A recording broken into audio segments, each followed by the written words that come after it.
이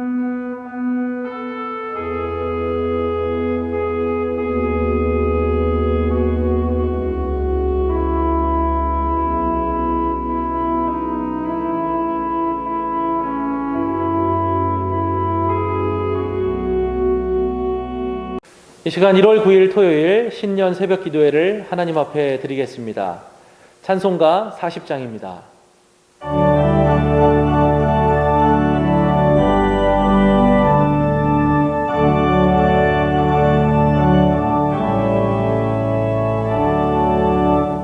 찬송으로 보답할 수 없는 큰 사랑, 주님께 영광 할렐루야.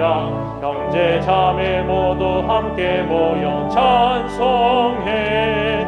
주님께 영광 할렐루야. 하나님의 자녀여 크게 찬송 부르며 밝고 거룩한 길로 기쁨으로 나아가 주의 보좌 앞으로 속히 들어가겠네. 주님의 영광 할렐루야. 우리 받은 주님 은혜 한량 없도다. 주님께 영광 할렐루야. 기쁜 찬송 부르면서 천국 가겠네. 주님께 영광 할렐루야. 하나님의 자녀여 크게 찬송 부르며 밝고 거룩한 길로 기쁨으로 나아가 주의 보좌 앞으로 속히 들어가겠네. 주님께 영광 할렐루야.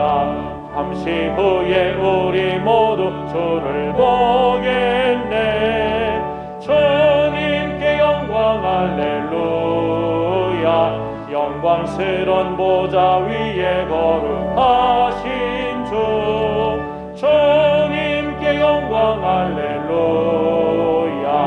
하나님의 자녀여 크게 찬송 부르며 밝고 거룩한 길로 기쁨으로 나아가 주의 보좌 앞으로 속히 들어가겠네.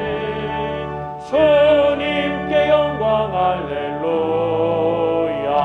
만국 백성 천국에서 소리 높여서 주님께 영광 할렐루야.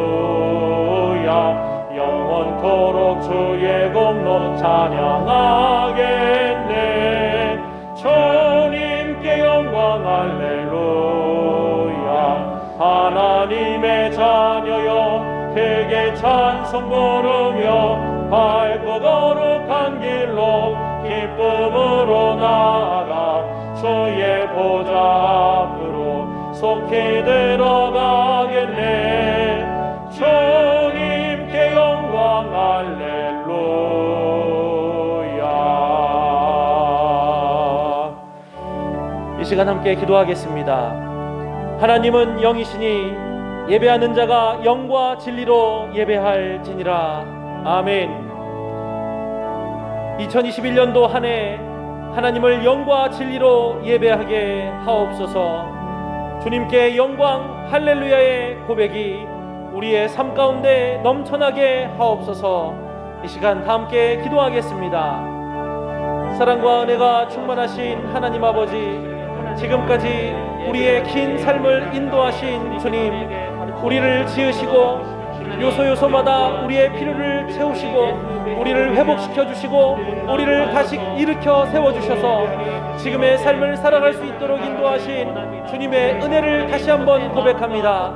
사랑하시는 주님, 2021년도 한 해 우리가 마땅히 하나님을 영과 진리로 예배하게 하옵소서. 주님께 영광 할렐루야의 고백이 넘쳐날 수 있도록 인도하여 주셔서 우리의 찬양의 고백을 통하여 주님께서만 홀로 영광 받아 주시옵소서.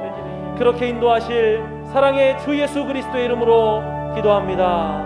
아멘. 모든 만물을 창조하시고 지금도 공의와 사랑으로 이 땅을 다스리시는 하나님께 찬양과 경배를 드립니다. 이 시간 기도의 자리에 나와 하나님 앞에 선 저희를 받아주시고 하나님이 기뻐하시는 기도와 예배를 드리게 하여 주시옵소서.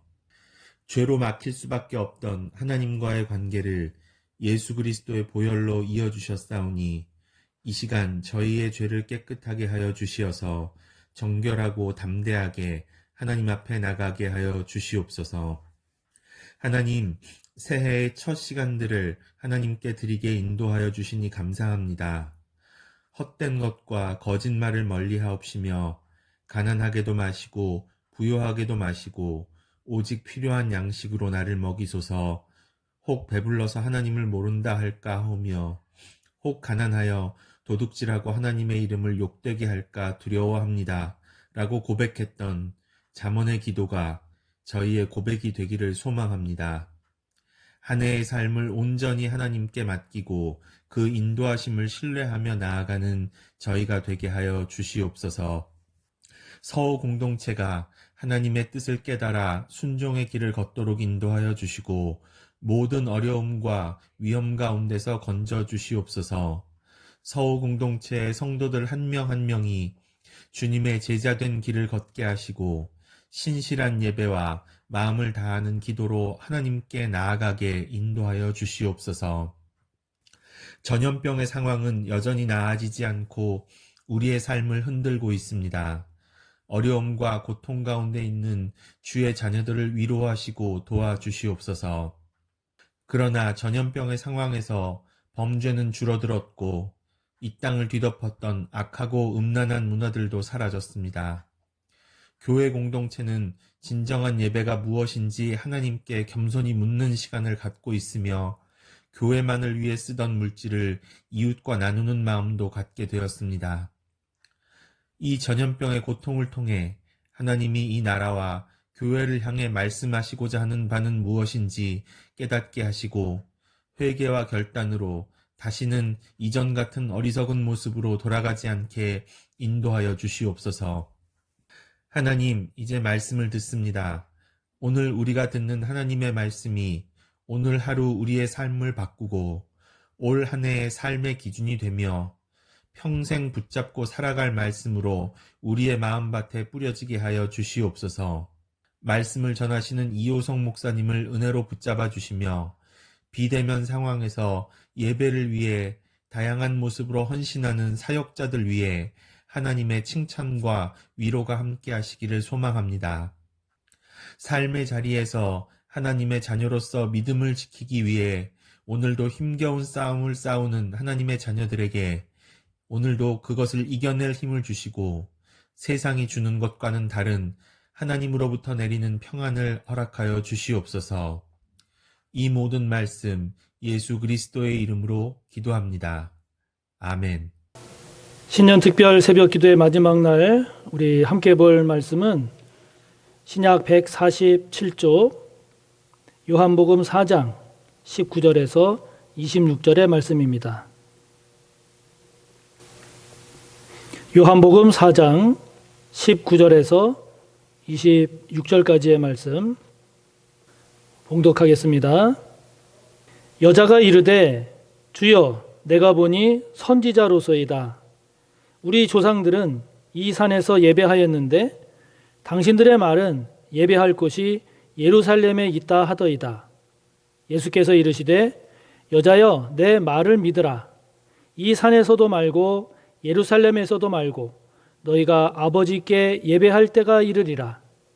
너희는 알지 못하는 것을 예배하고 우리는 아는 것을 예배하노니 이는 구원이 유대인에게서 남이라. 아버지께 참되게 예배하는 자들은 영과 진리로 예배할 때가 오나니 곧 이때라. 아버지께서는 자기에게 이렇게 예배하는 자들을 찾으시느니라. 하나님은 영이시니 예배하는 자가 영과 진리로 예배할지니라. 여자가 이르되 메시아 곧 그리스도라 하는 이가 오실 줄을 내가 아노니 그가 오시면 모든 것을 우리에게 알려주시리이다. 예수께서 이르시되 내게 말하는 내가 그라 하시니라. 아멘. 신년 특별 새벽 기도의 마지막 날입니다. 코로나19로 인해서 우리가 영상으로 이 새벽 기도회를 드리고, 그리고 영하 10도가 훨씬 넘는 강추위가 계속되는 가운데, 그런 가운데서도 이 신년 새벽 기도회에 참여해 주신 우리 모든 성도님들께 감사를 드립니다. 지난 목요일에는요, 그 강추위 속에 정말 많은 눈이 갑자기 쏟아졌습니다. 만약 기도회가 교회에서 진행이 됐더라면 우리 성도님들이 정말 오기가 힘드셨을 텐데, 그 점을 생각하면 영상으로 진행한 것이 참 다행이다 하면서 생각 들면서 감사하기도 했습니다. 또 새벽에 교회까지 못 오셨던 그런 성도님들도 이번에 영상으로 참여할 수 있어서 보다 많은 성도님들이 이 새벽 기도회에 함께 해 주셔서 이 또한 감사했습니다.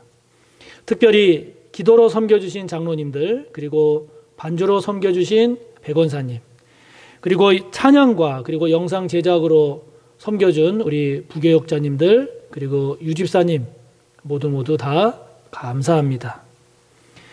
자, 마지막 여섯째 날 우리가 오늘 함께 생각할 주제는 하나님이 찾으시는 예배자가 됩시다 하는 겁니다. 하나님이 찾으시는 예배자가 됩시다. 1년 이상 계속되고 있는 이 코로나 속에서 우리 그리스도인들이 겪어야 했던, 그리고 지금도 겪고 있는 가장 대표적인 혼란과 어려움의 문제는 예배입니다. 예배입니다. 오늘 예수님은 우물가에서 사마리아 여인과 만나서 예배를 주제로 말씀하십니다. 이스라엘 역사를 보면 이스라엘은 솔로몬 이후 남북으로 분열된 주전 925년경부터 예수님 당시까지 무려 1000년에 가까운 기간 동안 북이스라엘은 사마리아를 중심으로, 또 남유다는 예루살렘을 중심으로 해서 종교 등 모든 분야의 일들이 이루어졌습니다. 그래서 당연히 사마리아 쪽 사람들은 20절에 나오는 이 산, 즉 그리심산을 말하는데요. 이 산은 그리심산에서 예배드리는 것이 참 예배다, 이것을 목숨 걸고 주장해 왔고, 남유다 쪽 사람들은 무슨 소리냐, 예루살렘에서 드리는 예배가 참 예배지, 이것을 목숨 걸고 주장해 왔습니다.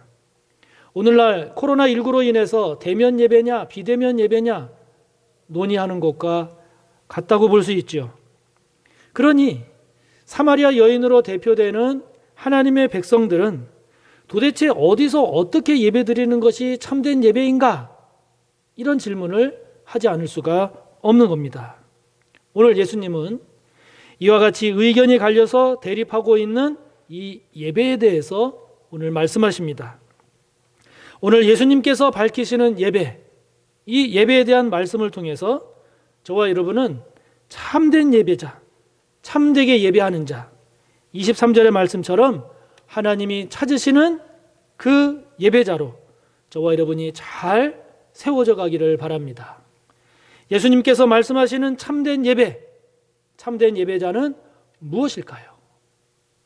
그것은 먼저 장소를 뛰어넘는 예배, 장소를 뛰어넘는 예배자가 돼야 한다는 것입니다. 자, 여러분 21절 말씀을 보세요. 21절 말씀을 공동 번역 성경으로 보면 이렇습니다. 예수께서는 이렇게 말씀하셨다. 내 말을 믿어라. 사람들이 아버지께 예배를 드릴 때에 이 산이다 또는 예루살렘이다 하고 굳이 장소를 가리지 않아도 될 때가 올 것이다. 이렇게 말씀하십니다. 예수님은 예배를 장소를 뛰어넘는 문제로 지금 말씀하십니다. 제가 예배는 장소를 뛰어넘는 문제라고 이렇게 표현을 한 것은요, 예배에 있어서 장소가 중요하지 않다라고 하는 것을 말하는 것이 아닌, 다시 말하면 장소 또한 매우 중요한 문제이지만 진정한 예배는 그 장소의 문제를 뛰어넘는 예배여야 한다라고 하는 것을 말하는 겁니다. 자, 여러분, 사람이 어렸을 때는 다른 것보다 몸이 건강한 것이 중요해요.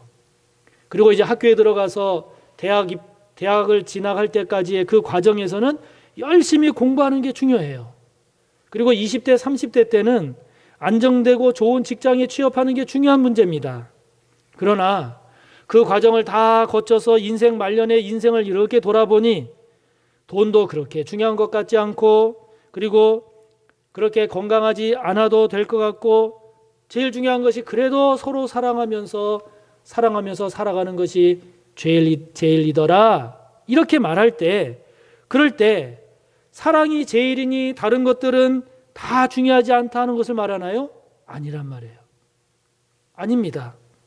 다 중요한데 그것에 매몰되어서 더 중요한 것을 놓치며 살면 안 되는데, 그 놓치지 말아야 할 것, 가장 중요한 것이 그래도 서로 사랑하면서 사는 것이다 하는 것이죠.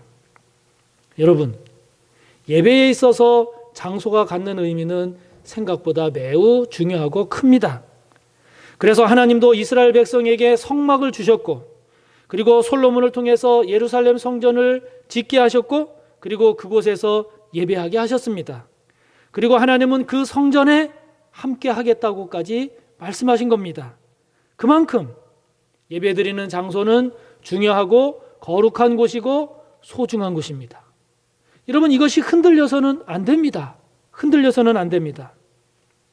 지금 우리도 교회에서 함께 모여 예배드릴 때와 지금 영상으로 예배드리는 것이 같지 않아요. 같지 않습니다. 어떤 분은 영상 예배가 더 좋다고 하기도 하지만, 그러나 교회, 성전에서 함께 모여서 함께 드리는 그 예배의 의미와 예배의 그 중요성은 결코 작지 않습니다. 교회 없는 신앙생활, 처음에는 가능할지 몰라도요, 시간이 지나고 사람이 많아지게 되면 교회 건물 없는 신앙생활, 성전 없는 신앙생활은 어렵습니다. 너무너무 힘듭니다. 그러나 그렇다고 해서 성전 자체를 하나님 삼아서, 교회 건물을 하나님 삼아서 여기가 아니면 예배가 아니다, 이렇게 드리는 예배가 아니면 예배가 아니다 라고 하는 데까지 나아가게 되면, 그러면 그때부터는 주객이 바뀌는 신앙생활을 하게 된다 하는 것입니다. 왜요? 예수님 말씀처럼 참된 예배자는 굳이 장소를 가리지 않아도 참된 예배를 드릴 줄 아는 사람이어야 하기 때문입니다. 그렇다면 여러분, 참된 예배는 어떤 예배일까요? 예수님은 오늘 24절을 통해서 분명하게 말씀하십니다. 24절을 통해 주님 말씀하십니다. 하나님은 영이시기 때문에 예배하는 자, 곧 참된 예배자는 영과 진리로 예배하는 자다 말씀하십니다. 여러분, 이때 여기서 예수님이 말씀하신 영이라고 하는 것은 인간의 내면성, 다시 말하면 인간의 정성이라든지 열정, 이걸 말하는 것이 아니라 성령을 말하는 것입니다. 그래서 종전 성경에서의 신령과 진정이라고 하는 이 부분을 지금처럼 영과 진리로 이렇게 번역을 한 겁니다. 그리고 진리라고 하는 것은 예수 그리스도를 통해서 나타내신 하나님의 현실, 예수 그리스도를 통해서 나타내신 하나님의 현실, 다른 말로 말하면 결국 예수 그리스도를 말하는 겁니다. 그렇기 때문에 참된 예배라고 하는 것은 성령과 그리고 예수 그리스도, 이를 통해서 경배하고 찬양받으실 그 하나님께 나아가는 것이 예배인 것이고, 그렇게 예배하는 자가 참된 예배자다, 이렇게 주님 말씀하시는 것이죠. 그러므로 여러분, 우리가 예배를 드릴 때 이것이 참된 예배인가 아닌가 하는 것에 대해서는 세 가지를 점검해야 합니다. 세 가지를 점검하면 됩니다. 첫째는 이 예배를 성령 안에서 성령과 함께 드리고 있는가. 두 번째, 이 예배를 그리스도 안에서 예수로 충만한 예배를 드리고 있는가. 세 번째, 이 예배를 온전히 하나님을 높이고 하나님을 경배하고 하나님을 찬양함으로 가득 채우고 있는가. 여러분, 다른 것보다도 이 세 가지를 점검할 때 이 세 가지가 충족되면 그것이 참된 예배다 하는 겁니다. 이 세 가지를 점검하면서 예배를 이야기할 때 아직도 예배는 여기서 드려야 합니다, 아닙니다, 저기서 드려야 합니다, 이거를 가지고 다툰다면, 또 예배는 아무 데서나 아무렇게 드려도 되는 거구나, 이 정도로 이해를 하고 있다라고 하면 그거는 아직도 예배에 대한 참된 이해를 하지 못하고 있는 수준인 것이지요. 사람이 미성숙할 때, 어리거나 미성숙할 때는 규칙도 엄격하고 벌칙도 강합니다. 그러나 그가 성장하고 성숙해질수록 그의 능력을 믿고 그의 인격을 신뢰하기 때문에 그에 걸맞게 규칙이나 벌칙도 유연해집니다. 그러다가 그가 온전히 성숙하게 되면, 성장하게 되면 그를 믿기 때문에, 그를 신뢰하기 때문에 이제는 당신이 알아서 하시오, 이렇게 하는 겁니다. 여러분, 그럴 때 오히려 더 좋은 결과, 오히려 더 나은 결과를 얻게 되지요. 여러분, 저와 여러분의 신앙은 엄격한 규칙과 엄한 벌칙이 필요한 수준입니까? 아니면 믿고 맡길 때 더 좋은 열매, 가장 좋은 결과를 맺을 수 있는 그런 수준의 신앙입니까? 2021년 올 한 해 우리는 코로나와 싸우는 동안 여전히 참된 예배를 드리기 위해 싸우게 될 것입니다. 우리는 여전히 나는 참된 예배를 드리고 있는가? 나는 하나님 앞에서 참된 예배자인가? 이것을 끊임없이 묻게 될 것입니다. 사랑하는 성도 여러분, 저와 여러분 모두가 언제 어디서나 참된 예배에 최선을 다하는 참된 예배자로 서기를 주님의 이름으로 축복합니다. 자, 여러분, 오늘도 주기도문으로 기도회를 마치고 오늘 함께 나눈 말씀을 묵상하면서 말씀 붙잡고 꼭 기도하시고 여러분의 기도의 제목을 아뢰입니다. 하늘에 계신 우리 아버지, 아버지의 이름을 거룩하게 하시며 아버지의 나라가 오게 하시며 아버지의 뜻이 하늘에서와 같이 땅에서도 이루어지게 하소서. 오늘 우리에게 일용할 양식을 주시고 우리가 우리에게 잘못한 사람을 용서하여 준 것 같이 우리 죄를 용서하여 주시고 우리를 시험에 빠지지 않게 하시고 악에서 구하소서. 나라와 권능과 영광이 영원히 아버지의 것입니다. 아멘.